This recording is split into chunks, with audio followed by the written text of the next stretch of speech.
This is the crew. This is the crew. I'm Donovan from the Off Limits Show. This is the crew. And I'm Ken Boggle. I'll be here anyway. This is the crew. And I'm David from the 5x5. This is the crew. Are we rolling? This is the crew. This is the crew. Are we rolling? This is the crew. This is the crew. Are we This rolling? is the crew. This is the crew.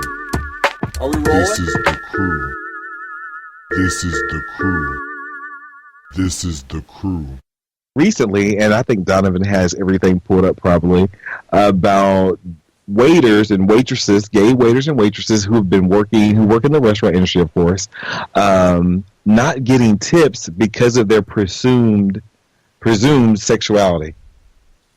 Well, the last one that happened, the waitress that was denied the tip for quote unquote gay lifestyle. That was what they said. They said technically it was in New Jersey. The waitress's name was Dana Morales, and it says on her receipt it said instead of a tip, they wrote, "I'm sorry, but I cannot tip because I do not agree with your lifestyle and the way you live your life." The note read. So to me, it's interesting that this person that saw this waitress assumed they knew everything about this woman's life and how she lives her life from the fact that they deduced she was a lesbian. And if you're a lesbian, that means this, A, B, C, D, E. And to me, it's so completely myopic because they don't understand that gay people are just as diverse as any other group of people.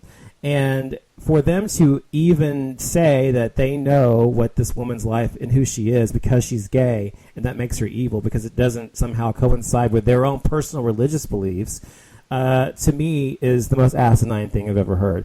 I personally would have, if I'd gotten that and they'd still been there, I swear to fucking God, I would have fucking bitched them out right there at the fucking table. There's no fucking way I wouldn't have. And I would have completely gone off on them, even if I'd lost my job. I swear to God, because as I've mentioned to you before, I don't know if I've mentioned it to you on the show or not, but probably not. But one time I got an estimate from a foundation company earlier this year for construction of my house, and they came out and they left, and on the back of it, printed on their business card was. I know this is my business because it's God's business. Have you been saved by the Jesus Lord Christ, our Savior, blah, blah, blah. You're a sinner, I'm a sinner, blah, blah, blah. And I'm sure this is something they give to everybody. However, that was so offensive to me. And so it's the same thing with this waitress situation. How can they claim that they know this woman at all? They don't know who she is. And so that pisses me off. And so I don't think that it's right at all, obviously. And anybody who would do such a thing needs to have no stones in their own, backyard. So Exactly. Because what I thought was funny about the article, and I think you probably read the same article that I read, one part of it says the lady talking to this lesbian waitress, she says, "Oh, I thought you were going to say your name is Dan." How offensive. I mean, Wow. For one, you're going to break her down and say you look like a boy regardless. I know a lot of straight women who look like boys, and then she allegedly said, "You sure surprised us." I'm like, seriously? That whole statement right there is totally against what the Bible says you're supposed to be doing. You prejudged her. Well, self-righteous behavior. Oh my God, totally self-righteous behavior. And I say this all the time. I say it more now than I ever have. God didn't tell you to do that. No. Whatever God you believe in, besides, whether you believe in Christianity or you're an atheist or you're a Buddhist or whatever it is you believe in, religious-wise or whatever you want to call what you believe in, it doesn't matter. It's very simple that to treat people with the same respect you want to be treated with. I mean, that's like something we're taught when we're fucking 2 years old. Treat people the way you want to be treated. And almost every religion says something to that effect one way or the other. And how difficult is it to do that instead of going around saying, "I'm better than you"? And it makes this woman who wrote this feel better about herself because I'm not a lesbian and I'm so much better than her because she's gay and I have a family and I've raised my kids and I've done this and that and blah, blah, blah. Therefore, I'm so much better than her, and I've just got to go around telling everybody that I'm so much better than her because, for God's sakes, how could she ever think she was better than me? I hate people like this, and I don't use the word hate lightly. I use the word hate. I hate people who hate. Oh, totally. Yeah. I mean, like, again, who do you think you are? Who do you think and your kids? Well, I guess they probably didn't witness it. They probably witnessed her calling her a boy, but whatever she wrote on the tip, and they're probably sitting on there. Yeah, write that. The husband, write that. Right. I'm like, how much presence do you have to have in yourself to actually put that bull on somebody's tip? I mean, they were so offensive. I was surprised they even allowed her to serve them. I thought they would probably be the kind of person that'd be like, "Ew, we don't want to get gay cooties," Exactly, and I'm like, what is this world coming? Things like that makes you not want to be in this world because that's just human decency. You didn't have to tell her your views. You could have left her $1, but you had to humiliate her and make her. You didn't know. Here's my thing. You don't know where she was in her sexuality. She could have been struggling with it, and that could have sent her off the deep end, and she could have killed herself. You don't know what you say, how it's going to affect someone. I'm like, it's totally irresponsible, and you're an embarrassment to Christianity. What about you, Ken? Well, I have been a gay server, so this has happened to me. No way. I don't see it as so. I have a very.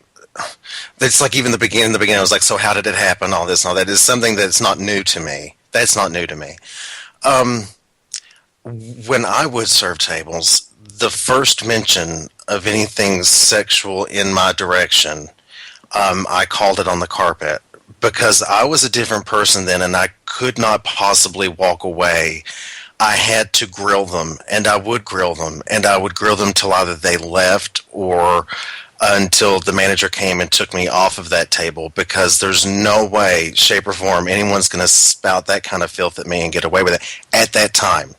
Now I would look at it and I would say, well, if she thinks that she's leaving pearls of wisdom on the bottom of her receipt, she's obviously not all there anyway.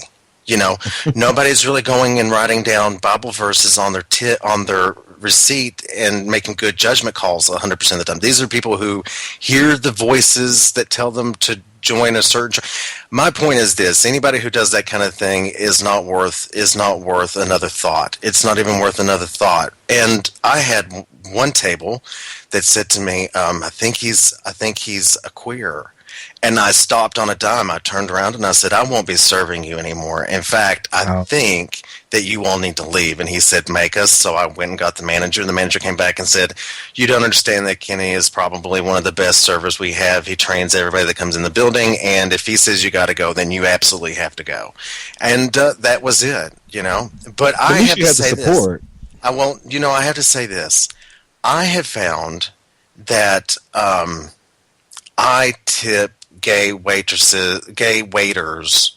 less. I tip them less. What? I know. I mean, we're being honest, aren't we? I mean, I tip them less. I don't know why. Normally I do something like 15% for everybody, but if they go above and beyond, anything like that, I once gave I give crazy tips, but if they're a gay guy, I don't tip as much. It's some sort of deep-seated resentment toward them, and I don't know. I don't know why I do it. I just don't. That's neat. Yeah. But I mean, I'm trying to do better at it. I guess it's also the fact that every time anybody has ever cheated on me, it's been with a gay waiter of some sort, and I guess that makes you bitter. That makes you bitter, I think. But I've not had very good luck with them, and I've worked with a couple, and I don't ever think I've met a decent gay waiter ever. That's ridiculous. That's the most ridiculous thing I don't think I've ever met a decent gay waiter. Ridiculous. How can you even say that? Seriously, that pisses me off the reason it pisses me off is because I know plenty of gay waiters in my life who are wonderful individual, wonderful people. So to say, just like you were talking about Oprah painting everybody with a wide brush, now you're painting all of the gay waiters with what? I never said I wasn't a hypocrite, ever. No, that's good, because you are. Well, but the thing is, it's all about how you treat me, and if you don't, they don't normally. Listen, if they went above and beyond, I would give them a better tip, but they don't. Usually gay waiters don't treat me very nicely, and they Probably usually because are you have an attitude problem. trifling. No. I'm usually very kind to everybody as soon as I meet them. It's only when they give me reason to not be that I'm unkind. What is the common denominator with all the gay waiters that you've had? You. Me personally? No, you are the common denominator. So if you have all of these gay waiters who are treating you poorly, you probably, whether it's subconscious or consciously, have some attitude issue coming up to them like, yes, I'll have this. No, I don't want that. No. No, I'm not like that either, though. I mean, I'm not even very saying it's conscious. I'm just saying subconscious. Yeah, it could be subconscious, but I don't think I've ever met a good one. Well, that's the most ridiculous thing I've ever heard, and I'm so disappointed in you. Not that you give a shit, but I am. I'm sorry. Anyway, the good news about this story is that what this girl said, though, she says, the quote was, "Never in a million years did I think this would happen. I am thoroughly offended, mad, pissed off, and hurt that this is what her kids will grow up learning, and that I served in the Marines to keep ignorant people like them free. And fortunately, $1,000 has been sent to her in donations of support onto her PayPal account, just random people, as a result of what happened to her." So I do think I agree with what she said, and like what David had said, it's sad that these kids are going to grow up learning the same thing that they're teaching them. We're going to have more bigots out there. Hopefully they'll grow up to be a little wiser than their parents ever were. But to perpetuate this type of bigotry is just ridiculous. But I'll tell you, there's a point that I would like to make. Never once have I ever called somebody out on their receipt. To ever be like, "You're gay, I don't like you." I've never done that, and I would never do that to maliciously hurt someone, ever. I think that's bizarre. That behavior is cruel. So is your issue with just gay waiters, or is it with gay men in general? What's that? I think it's gay men in general. I don't know. This is very heavy. I don't socialize a lot with gay men. Like, this interaction is probably the most. All of my friends are heterosexual. I don't have any gay friends, except for the two of you. And I know that's awful, but I mean, we're being honest with each other. So I mean, I can't sit up here and act like I'm, Well, I understand that, because I've even said on my show not too long ago that a majority of my friends are heterosexual, although I do have gay friends, but a majority of them are heterosexual. And it's not, and I was trying to say this before on the show, and maybe this is how you feel. And it's not that I have a thing against gay men. I don't. It's just I rarely find gay men like David and like you that I've met online that I actually connect with in a way that's not competitive, or like the way women are with each other. You know what I mean? A lot of gay men are like that.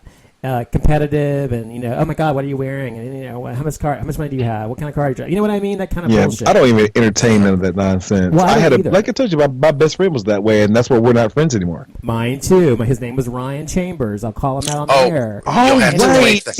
No, you have to bleep person. that. You have to. You can't name him by name. I'll bleep it. Bleep that. I'm Ryan bleep. I'm saying it to you. You can do whatever you want with the show. My point is, Ryan Chambers was a horrible individual who was used people and lie to people and was. Yes, this is my experience with most gay men. Let me make my point. But Ken, the difference is between the two of us, I seem to think, is that I have, and this is how I am about everything. I was about this way about love. I was this way about everything in my friendships and everything else. I've been hurt in or harmed in or something. But when it comes to people hurting me that have been gay, and almost all of the interactions I've had with gay men have been, I'd say at least half of them, not all of them, have been not well, or good interactions, haven't gone so well. But I still have my heart and my mind open to having friendships with gay men and finding them out there that actually people I can connect with. And so I don't close myself off to that. It seems to me, and it feels like to me, that you're so closed off about it, just the way in how you told me you treat gay waiters, that you are so closed off about it that if someone did want to be your friend and they were gay and they were a good person and they were down to earth and they were, like you, then they wouldn't have any way of being your friend because you wouldn't give them the time of day in the first place. And so you need to open your mind and your heart up. Oh, but that's not true. That's not true. I'm very open-hearted. Very open-hearted. I just no. When it comes to gay waiters, you're not. No, definitely not gay waiters. I guess in makeup artists, I'm not very big with gay makeup artists. Well, no, I don't mind gay hairdressers. We're being funny now. Well, but the reality is, I guess it's because it's kind of true. It forces me to put a mirror in my face and say that I'm sort of homophobic. Yes, I would guess. But I can relate to what you're saying because when as a gay man, you're homophobic. That's so bizarre. It is bizarre. Like I can relate to you. When I lived in Atlanta, I say this all the time. The gay community there is so insane. It makes you hate gay people. Because I'm like, I'll cut a bitch. I don't care. But for instance, there's so many. But you guys know that there's so many subcultures within the gay culture. And then if you don't fit in one of those cultures, you're kind of shunned. Thank God that in Atlanta the blacks are just the blacks. Mm-hmm. Then you have the white bears, and then you have the twinks, and you have the leather, the eagle crowd, and then you have the tweakers. And you have to fit. You don't have to fit in a crowd, but in Atlanta, those lines are drawn very definitively. And if you don't, and I had before I moved there, I had a friendship base because my best friend lived there before I moved. So I had friends to hang out with. But then when I moved, I found my own niche and people I want to hang out with. But like you said, gay men are sometimes, we can be difficult to deal with. Catty, like you said, very competitive. And I don't compete with no one. I don't care, and that's what everybody wants to keep up with the Joneses. Just be yourself, and if that's not enough for you, fuck you. But that's not usually the way it goes. Nearly okay, let me not be Oprah about it. Let me take this down a notch. In my experience, your experience, exactly. In my experience, the ones I have met were either waiting to be women, wanting to be women, or in between surgeries of becoming a woman. I'd never really met anyone, aside from my partner, my husband, I've never really met a gay guy that didn't want to be as feminine as they could possibly be. And have you ever been outside of where you live? Yes, I have. I have been. I have. Yes, okay. I have. You talk like someone who's never left. Because how could you have lived a life and traveled and never have met someone that was different than what you just described to me in terms of gay men? Well, because if they were different, I probably dated them. So you have met them, but you just that was what I was saying is that like if I did meet them, I probably dated them because I think that in the gay culture, it's so easy to become that candy twink sort of pop star Katy Perry, Lady Gaga minion that it turns me. I can't take it. I can't take it. And when I worked in salons and spas, and hello. Well, but you would have there was one guy, his name was Marcus, and he was extremely, extremely masculine until some queen would put on a wig, and then he'd just girl out like in a heart. I mean, and bang it and tease it and backcomb it, and then add falsies and twirl while he's. I mean, it turns me off. Okay, I don't know. You're saying so much. I have to comment on these things first. So before you continue, let me just comment on a couple of things. First of all. Remind me of the falsy thing in a second, but let me comment on something else you said. Both of you said. You both said something about how David had said there's different lines in the gay community in terms of different type or typologies of gay man or whatever. And you said the same thing about the effeminate gay men as there might be. Well, I agree that there is, as there are in any kind of culture, there are subtypes in the culture. And for example, in Dallas is very much the way you describe Atlanta, Dave, except the black part of it. It's very white here. It's reverse, I'd say. But I'd say it's very much here, and as well as most places with gay people and gay communities across America, there are subcultures. So, for example, you've got the highfalutin gays and the high society gays. And I was part of that briefly. And the reason I stopped being part of that years ago was because it turned my stomach the way effeminate gays turned his stomach, because they were all so fake and pretentious. And I didn't like that. I don't like pretentious people, whatever. So I stopped being part of that whole thing. I tried being part of the more gritty culture in my 20s, like, you know, when I was in my 20s, I'd go to nightclubs and stuff like that, go-go boys and drag queens and, you know, all that stuff. I didn't really like them either because they really weren't the best people, you know, like in terms of who they were, in terms of my experience. And so I didn't hang out with them anymore either. I've hung out with the Bohemians. I've hung out with the drag. I mean, I've hung out with all of them. And I realized that the reason I don't fit in any particular niche in the gay community, and never have and probably never will, is because I don't like to play the game. Every one of those, whether you're a bear or whatever, leather or whatever, you have to play a game. You have to fit a role. And I don't like that. I just want to be myself, and that should be enough to make people like me. And if it's not, I don't want to know you anyway. So that's how I live my life, and that's why I have so few gay friends, I feel. Now, back to what he said about the effeminate thing, last thing I want to comment on, is there are a lot of gay men, and it doesn't surprise me that you said that coming from someone who has internalized homophobia, as you seem to have, Ken, because you said you don't like the effeminate gay guys. It turns your stomach, whatever. Well, that's because you have internalized homophobia. You don't like the gay men who are the minstrels of the gay community, essentially, those in the pride parades and drag queens and the effeminate ones, because it somehow makes you feel uncomfortable. And I've known many gay men like that. I've never been that mincing, gay, Twinkie, whatever kind of guy. I've never been that way, ever. Even when I was in my 20s, I was very mature for my age, but I've never been that way. And yet I respect them for this reason. They're the ones that are able to be exactly who and what they are, no matter what anybody thinks. And I don't care who you are, I respect that. And just because you have a problem with who they are and their acceptance of their own femininity, even though they're men, that's your problem, not theirs. Well, I have to disagree, though. I have found in my experience that a large portion of these guys act differently when they are around different groups. Those effeminate guys, when they're at volleyball, not so effeminate. When they are getting their tires rotated, not so effeminate. So the fact that you get on a float once a year and act like you're proud of yourself, it doesn't really do much for me except for make me angry. Because why does it make you angry? Well, because I think if you're going to be one person, you should be one person. Why? And if you're going to be proud of yourself, you should be who you truly are, and not what everybody in your group expects you to be. You're saying that they're not being authentic. Yeah, they're not, the ones that upset me the most are not authentic. But no. They're not authentic in your eyes because they're one way at a parade and another way in the volleyball court. They're very sort of chameleon. Like they change to suit their strategy. Yeah. I've known people. I call those people. I think you're kind of painting a broad stroke again, but people like that, though, that you're talking about, I always call those people, or say about them, they're people, they are who they're with. That's what I say.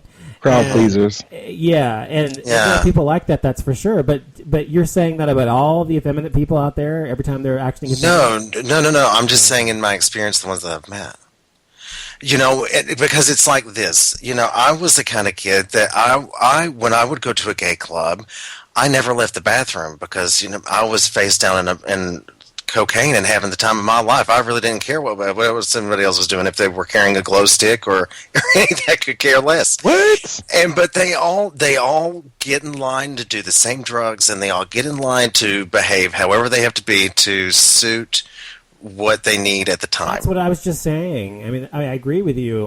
That's why I don't act that way myself, because I find that to be very disingenuous, and I don't like people like that. And that's why I'm not part of any particular clique. And even when I was in high school, I had friends who were jocks and cheerleaders, and had friends who were completely nerdy or whatever you want to call it, and people who got beat up and stuff. I mean, I was friends with everybody, and I'm that way now. So I just was myself, and people loved me for who I was, or they didn't. And that's why I don't have a lot of friends now. And so people you're talking about are just the opposite of me, and they go around being whoever they're with, which to me, I agree, is disappointing and sickening in a way. But it's not for the reasons that I think you were saying about being effeminate or whatever. That's what I was pointing out. Yeah. So, I mean, but again, that's just my experience and the effeminate gays that I have met. We had one gay that was, his name was, what was his name? Oh, geez. Casey. Casey was as effeminate as you could possibly be, but the guy drove a Jeep, and he would fix anything, and he was the only person to have proved me wrong. That he was, at his core, very effeminate, but that he was who he was. He was his own individual. Casey's probably the only one that's ever proved me wrong. Both you have your own issues with expectations of people, as well as David. You're no different than David, except that you have them based on the gay community, and he has them based on their orthodontia or whatever. Totally. That's two totally different things. It's not two totally different yes, things. It's apples. It's apples and kumquats. They're not the same. Macintoshes and Granny Greens. No, it's not. It's totally not. It's not. It's like apples and dishcloths, and it doesn't even belong in the same category. You don't find your attitude towards the gay community to be any less shallow than, or any more shallow or less shallow than what he feels about people's teeth. No, I don't wrong. think. No, well, but then again, Donovan, though, you have to understand the fact that it's not a shallow thing. Mine is a who you are thing, and that's the deepest you can possibly get. That's why it's shallow, because it's who they are, and you're still calling them out for it. And I'm not talking about the people who are being someone they're not. I'm talking about the people who are highly effeminate, or just happen to be a gay waiter, and you don't like them because they're a gay waiter or whatever you were mentioning earlier. I'm talking about those things. That's a shallow thing to be, to just prejudge someone based on who they are when you've not known them. Just like the person who wrote that on the receipt. She's prejudging this person by what she looks like. Oh, she's a lesbian, so she must be this way. With you, oh, he's a gay guy as a waiter, therefore he must be this way. It's no different. It's the same thing. No, totally different. No. It's totally not shallow. So we can, but it's definitely not shallow. I think when you're looking at who the person is.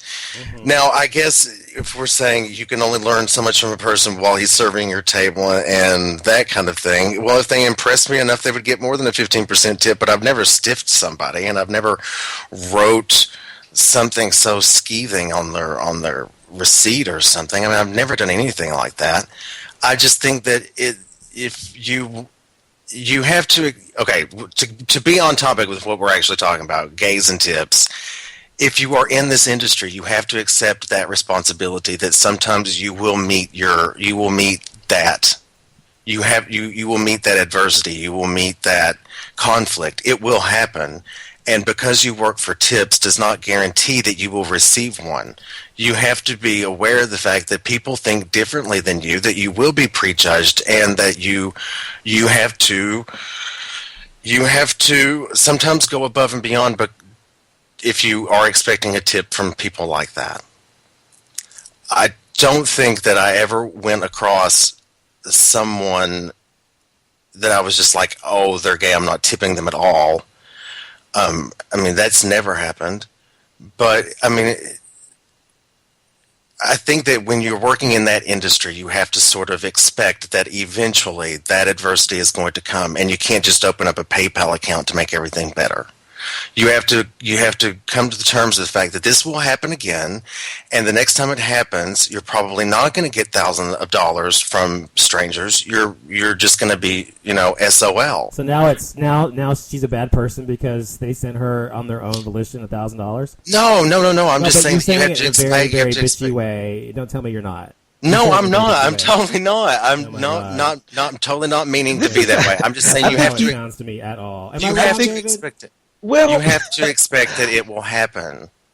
well, and see, I think that's where I kind of. This is so whoopee. Joy and Elizabeth. This is what we've been looking for on the show. I think what he's saying is that they just need to spank their inner moppet and get over it because this is how it is. But and even though that may be true, I still have a problem with it because if you're not part of the solution, you're part of the problem. So you have to work against that. She shouldn't have to expect that. We need to start changing people's mores and get with it and stop being accepting to that. I'm never going to be accepting to what you just said because I'm black. I get prejudged as soon as I walk out the door. So I can't prescribe to that theory. Sorry. This is the crew.